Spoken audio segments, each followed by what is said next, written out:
Roll for Crit is made possible thanks to the support of viewers like you and our patrons on our Patreon page. You can become a patron for just $1 a month at patreon.com/rollforcrit.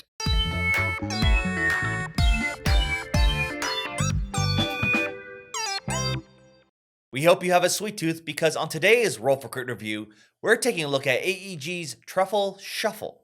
In this game, you're all chocolatiers and you're trying to make orders for customers who have very specific tastes. You'll be drafting these chocolate cards that have different colors and numbers in order to fill your customers' orders. On your turn, you will take one card from the tableau at the center of the table. You can only take a card if it does not have any other cards overlapping it. So it will be arranged in sort of a pyramid at the start of the game, and you will need to take some of those lower cards before you can get up to the higher ones. Some of those cards will be face up, some of them will be face down. So you will always know the color of them because the back will show you which color it is, but you won't necessarily know the number or even some of the other special qualities that some of those cards might possess. At any rate, you will take one of the available cards and put it in your hand, and if you want, that could be the end of your turn, and in the beginning of the game, that often will be all you do on your turn. You can keep as many cards as you want in your hand until the end of the round, which is when all those cards are taken up, at which point you must discard down to the number of players. And you may want to hold on to some cards for longer or try to trade some in earlier, depending on which of the different orders you want to attempt to fulfill.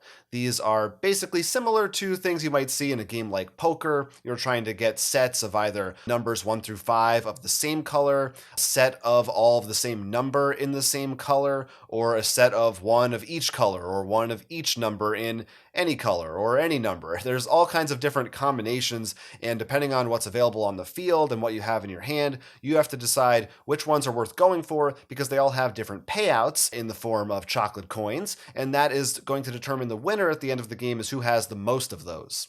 Now, your orders will be made up of cards of different colors and numbers, but sometimes you just can't get that last card you need. Luckily, there are some special cards out there that will help you out. There are cards that could be of a number but of any color, or ones that actually let you change the color or number. These allow you to manipulate your hand in order to make sure you get the highest value hands and orders. Now, in addition to that, there are some cards that will affect how you draft. There is one card that lets you take 2 cards right away when you play it. This is a great way to get a card that may be behind another card. Or there is a skip and draw 3. When you play this, you will not draft the turn you play it. However, the next turn, you will get to take 3 cards. That is a very big bonus, and once again, really helps it for you to dig deeper into that pyramid. Either way, you will do 3 rounds, and at the end of the 3rd round, you'll count your chocolate coins, hopefully you haven't eaten any of them, and see who has the most points. This is a fun, light theme. You're collecting chocolates or colors and numbers, depending on how your brain wants to process it all. And it is one of those types of games where, again, like in poker, I feel like several other games have taken this over the years where you're looking for different types of ways that you can trade things in. So you are trying to either hold off for the more valuable orders. You know, you want to get that like straight flush set of colors and numbers of chocolates all in an order. Or you can say, you know what, I have these 2 2s right now. That's not worth very much money, but it is one of the orders. I'm going to trade it in right away and just get what I can get for it. Or you I think ideally want to do a combination of the two, but that's really what you're thinking about, as well as what cards are on the table right now, how can I get them, and some of that mind game of I really want that card that's underneath another card, but I don't want to take the one underneath it because then someone else might take the one I want, so I want to try to wait and build something else up. And how long do you keep that going before it's too late and you have a hand of cards you didn't actually want?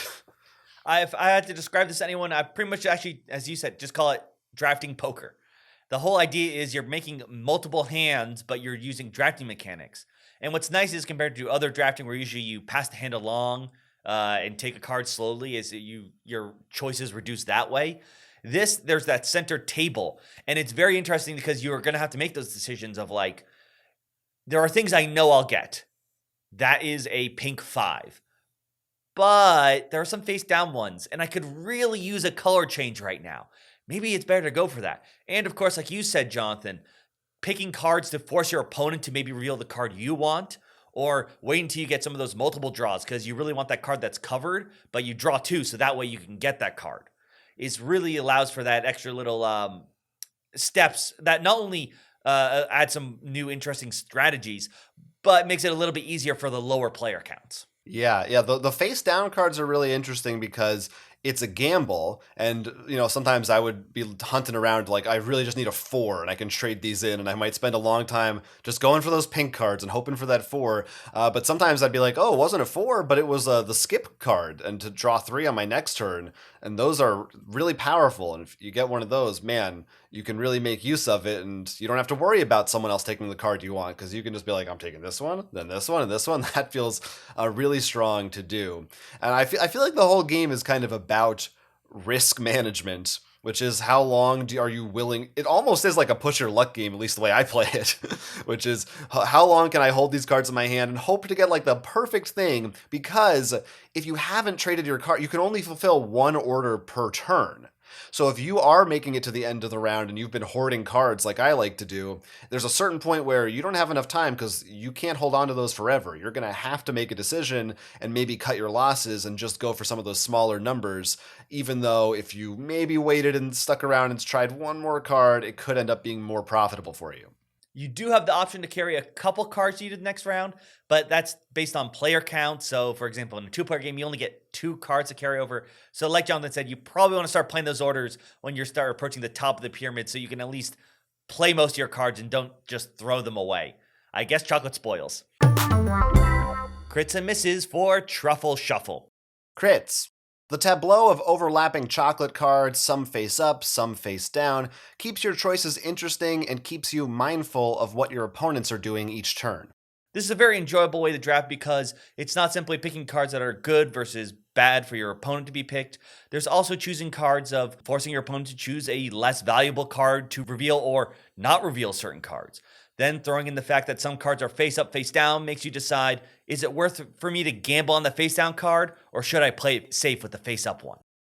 The special cards that allow you to possibly take more than one card on your turn or alter the values or colors of other cards that are already in your hand add some variety to the game and are a helpful way to negate the fact that sometimes you won't get the exact numbers or colors you need. If you've ever played poker, you know it's very difficult sometimes to get those higher value hands. In this, because you have those special cards and you can pretty much keep collecting and hoarding cards, it's pretty easy to at least get a couple of those high value orders. Misses. This game just boils down to getting certain numbers and colors for your orders and making those poker hands.